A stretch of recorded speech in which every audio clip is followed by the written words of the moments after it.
In another video, we looked at the concept of lead time. In this segment, I'd like to look at lead time in the context of what is called Little's Law, which is named after Professor John Little of MIT, and it comes from a branch of analysis called queuing theory. Little's Law can be written a number of ways, but for the purposes of this segment, I've written it this way. It is that the lead time, and recall from the other video that lead time is the time it takes for an item to move through a process and be completed accurately, is a function of the work in progress in that process and the throughput rate of that process.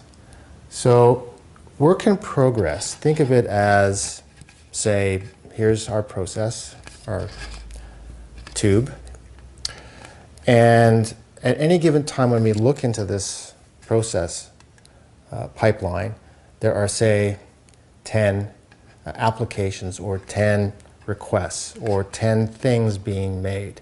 That's the work in progress. It's the number of items or units within this process pipeline.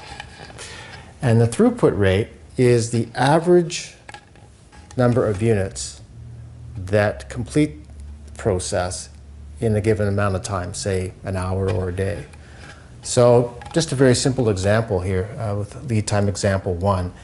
If we had 40 units, say 40 applications, somewhere within this process pipeline, and on average 4 units per hour would complete this process, you'd see them exiting this process tube, then the average lead time for any one of these units or applications would be 10 hours. And so if you start jamming more orders, more applications, more requests into a given process without changing that process, without changing the throughput rate, if we look at example 2 here, if we increased and doubled the work in progress to 80 units, still kept the throughput rate at 4 units per hour, we would inflate the lead time now to 20 hours if we did not do anything to improve the throughput rate.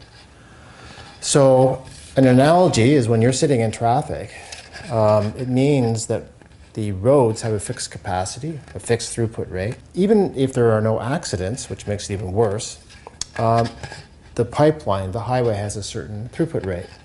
As we jam more commuters, which is the work in progress, into that same highway, your commute time will inflate, which is your lead time.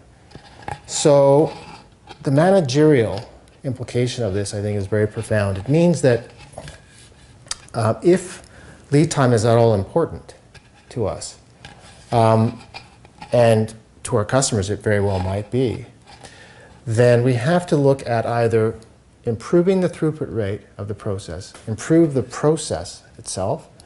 For example, having less of the process consuming time by having to repair and rework things, having less downtime in the process, etc. And or we would have to think about limiting the number of work in progress items at any one time, which we can do through strategic pricing, for example, a version of which is applying tolls to a road or increasing the price of an item so that the demand goes down. Or we would have to turn away business and say, well, we are at capacity. We cannot handle your order today. That may or may not be a sensible thing to do in a particular context, but unless one of those two things is done, Little's Law would show us that the lead time will inflate. You can also rewrite this equation any number of ways algebraically, but I'm presenting it this way since the other video focused on lead time. Last thing from a technical point of view is that this law holds for a stable system. So if it's chaotic or random or in a startup mode, it is less relevant. And secondly, you can't have a preemptive process. A preemptive is someone can jump the queue. It presumes that all the units entering the process are treated equally. So that's a quick introduction to what I think is one of the more powerful concepts in process excellence is Little's Law.